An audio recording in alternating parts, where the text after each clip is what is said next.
جی گانے والے مرد مردوں میں بیٹھیں، عورتیں عورتوں میں بیٹھیں، مرد و عورت کا اختلاط نہ ہو، گانے کے شرکی الفاظ نہ ہو، گستاخانہ نہ ہو، گانے بھی گائے جا سکتے ہیں، تھوڑی بہت اگر میوزک ہے یعنی جو گھر میں دف وغیرہ یا ڈھولکی والا معاملہ، اس کے اوپر کوئی شرعی گرفت نہیں ہے۔ باقی یہ جو پاپ میوزک اور کلاسیکل میوزک جس میں عجیب و غریب عشقیہ شاعری ہے، یہ تو بالکل حرام۔ گانا سنتا ہے نہ موسیقی سنتا ہے۔ رسول اللہ نے فرمایا قیامت کے دن اللہ اس کے کانوں میں پگھلا ہوا سیسا ڈالے گا کہ جو موسیقی سنتا ہے، میوزک سنتا ہے۔ یہ رسول اللہ نے کتنے سخت جملے ارشاد کیجئے، یہ گانے سننا جائز ہے؟ تو وہ نام نہاد انجینئر، وہ ڈاکٹر، وہ پلمبر پہ جواب کیا دیتے؟ جی جی حضور بالکل گانے سننا جائز ہے۔ اگر گھر کے اندر شادی ہو تو ڈھولکی بجانا جائز، معاذ اللہ ثم معاذ اللہ۔ یہ بڑی داڑھی رکھی، امامہ بھی باندھا ہوا ہے، انجینئر بنے پڑے، عالم بنے پڑے، نہ قرآن جانتے نہ حدیث جانتے، اور پھر یہی ہوتا علماء کو چھوڑ کر جب آپ دنیا دار کے پاس چلے گئے جس کا کام کچھ نہیں تھا اور آپ نے اس سے پوچھ لیا ہے گانا جائز ہے، وہ کہتا گانا بالکل جائز ہے۔ شادی ہو گھر میں ڈھول کی بجانا معاذ اللہ جائز ہے۔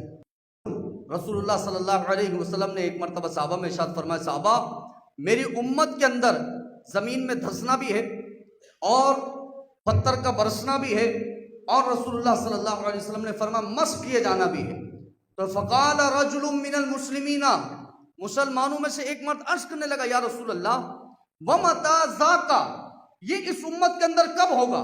یعنی آپ نے فرمایا فی ہذہ الامہ، اس امت کے اندر دھسنا بھی ہوگا، زمین میں بھی دھسیں گے لوگ، اس امت کے اندر پتھر بھی برس رہے ہوں گے، اور فرمایا اس امت کے اندر مسخ بھی کیے جا رہے ہوں گے۔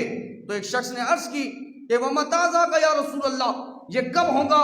تو میرا آقا کریم صلی اللہ تعالیٰ علیہ وآلہ وسلم نے ارشاد فرمایا، جب ناچنا اور گانا بالکل ظاہر ہو رہا ہوگا، لوگ کھلے عام ناچ گانا کر رہے ہوں گے، اس موقع پر آسمان سے امت پر پتھر برس رہے ہوں گے۔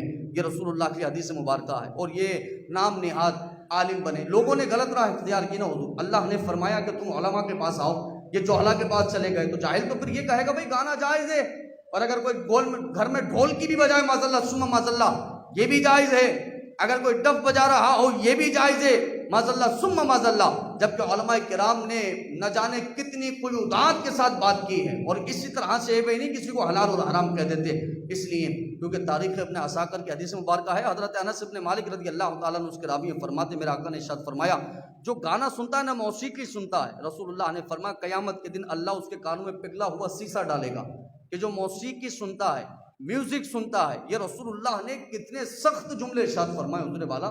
یہ امت مسلمہ یوں گمراہ ہوئی، یہ اس طرح سے گمراہ ہوئے کہ انہوں نے علماء کو چھوڑا ہے۔ مجھے بیان فرمائیے، میں کہہ رہا ہوں موسیقی سننا حرام ہے، ڈھول کی بجانا حرام ہے، پبلک میری طرف آئے گی یا میرے برابر میں کوئی جاہل کھڑا ہو اور وہ یہ کہے بھائی موسیقی جائز، ڈھول کی جائز، ڈف جائز، گھر میں بیٹھ کر شادی بیاہ میں گانے جائز، عام پبلک کس کی طرف جائے گی؟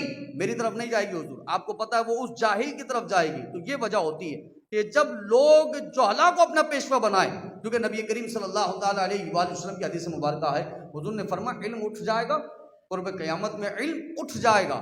مطلب کیا ہے؟ ایسا نہیں ہے کہ علماء کے سینے سے علم کو نکال لیا جائے گا، نہیں، بلکہ رسول اللہ کا مطلب یہ ہے علماء کی وفات ہو رہی ہوگی، انتقال ہو رہے ہوں گے جگہ جگہ، فلاں عالم بھی چلے گئے، فلاں عالم بھی چلے گئے، فلاں عالم بھی چلے گئے۔ حضور نے فرمایا علم اس طرح سے اٹھ رہا ہوگا۔